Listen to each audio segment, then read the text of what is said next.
కొందరికి ఉన్నాయి, ఇప్పుడు పిల్లలు యాడ్ చేయాలి, కొందరికి పెళ్ళిళ్ళు అయినాయి, పిల్లలు వాళ్ళకు సపరేట్ కావాలి. ఇవన్నీ వెరిఫై చేస్తారు. గత 10 ఏళ్ల కింద నేను మీ దగ్గర అని చేయించిన.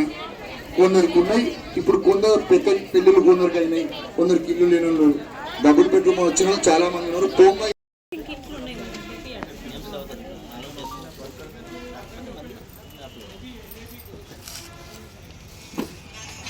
ఉదయ్ పైన చైర్స్ ఉన్నాయి, ఇర్ఫాన్ కి చెప్పు మెరూన్ కలర్ చేసి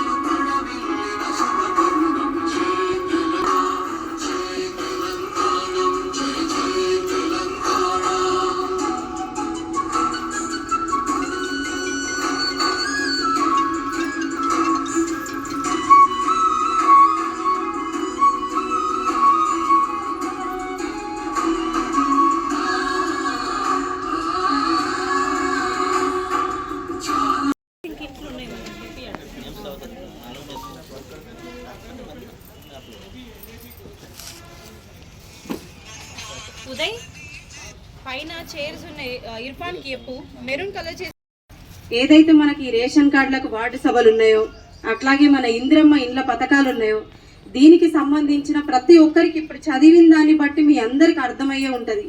మరి ఇల్లు లేని వాళ్ళు, ఇప్పుడు అమ్మ ఉన్నది నీలగిరి, మా అమ్మ, నాకు ఇల్లు రాలేదని ఎంతో కోపంతో కూర్చున్నదో నాకు అర్థమైంది.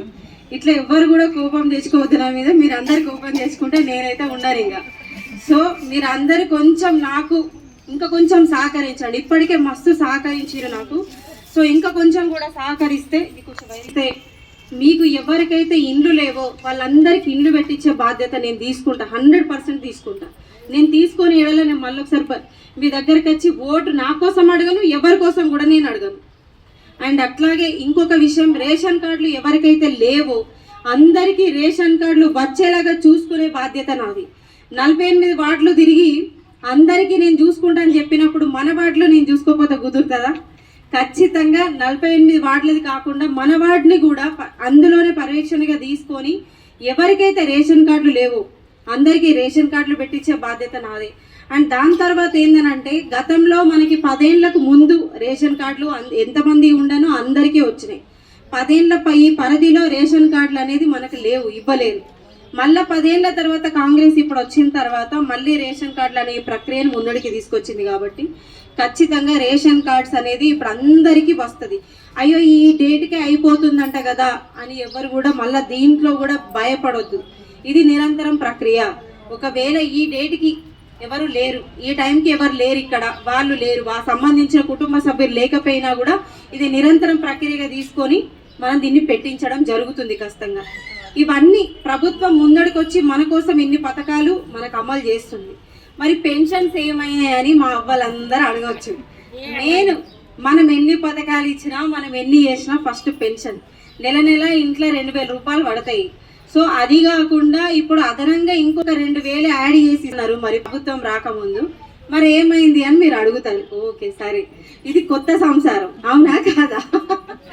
మీ అందరికీ తెలుసు, ప్రభుత్వం వచ్చి సంవత్సరం అవుతుంది. ఈ సంవత్సర కాలంలో మనకి ఫస్ట్ ఇచ్చింది ఏంటంటే ఉచిత బస్సు, ఆ తర్వాత మనకు 500లకు సిలిండరు, ఆ తర్వాత 200 యూనిట్ల కరెంటు. నాకు తెలిసి మీ అందరికీ వస్తుందనే నమ్మకంతో నేను మాట్లాడుతున్నాను. కొంతమందికి ఏమైందంటే, మనం ప్రజా పరిపాలన దరఖాస్తులు తీసుకున్నాం ఈ ప్రభుత్వం వచ్చిన తర్వాత. ఇక్కడనే కూర్చొని మనందరం తీసుకున్నాం. అయితే తీసుకున్న క్రమంలో ఏమైందంటే, చాలా మందికి తెలియకుండా ఎక్కడో టిక్ చేయాల్సిన ప్లేస్లో ఒక కాడ టిక్ చేయడం వల్ల అది కొంతమందికి రాలేకపోతున్నాయి, కొంతమందికి 0 బిల్లు రాలేకపోతుంది, కొంతమందికి సిలిండర్ పైసలు రాలేకపోతున్నాయి. సో అది ఈ సంవత్సరం పాటు ఎడిషన్ అంటే, ఇప్పుడు మనకు ఎడిట్ అనేది ఒక ఆప్షన్ ఉంటుంది. అయ్యో దీన్ని తప్పు చేసిర్రు, వాళ్ళని తీర్చిదిద్దాలి అనేది ఒక ఆప్షన్ ఉంటుంది. ఆ తీర్చిదిద్దే సమయం మనకి రాలేదు ఈ సంవత్సర కాలంలో. కొన్ని చోట్ల అంటే కొన్ని దానికి వచ్చినాయి, కొన్ని కాలేకపోయినాయి ఆన్లైన్లో. సో అది మీరందరికీ అర్థం కావాలని ఇంత నేను చెప్పడం జరుగుతుంది. సో ఇప్పుడు మళ్ళీ మనకి ప్రజా పరిపాలన ఈ దరఖాస్తులు మళ్ళీ వచ్చినాయి కాబట్టి రేషన్ కార్డులు మనం ఖచ్చితంగా మంజూరు చేసుకుందాం. పాత రేషన్ కార్డులు ఉన్న వాళ్ళు తల్లిదండ్రులు ఉంటారు, వాళ్ళని తీసి వాళ్ళకి వేరే రేషన్ కార్డు ఇవ్వాలి. పిల్లలు లేని వాళ్ళకి పిల్లల్ని ఎక్కియాలి. ఫస్ట్ పిల్లలు ఎక్కని వాళ్ళు ఉంటారు, వాళ్ళని పిల్లల్ని ఎక్కియాలి. వాళ్ళ కుటుంబాలు వాళ్ళకైనా, పిల్లలకు పెళ్లిళ్ళైనా వాళ్ళకి పిల్లలు పుట్టిరు, వాళ్ళ కుటుంబాలు వాళ్ళకైనా, వీళ్ళ కుటుంబాలు వీళ్ళకైనా, ఎవరిది వాళ్ళకి సపరేట్ చేయడము.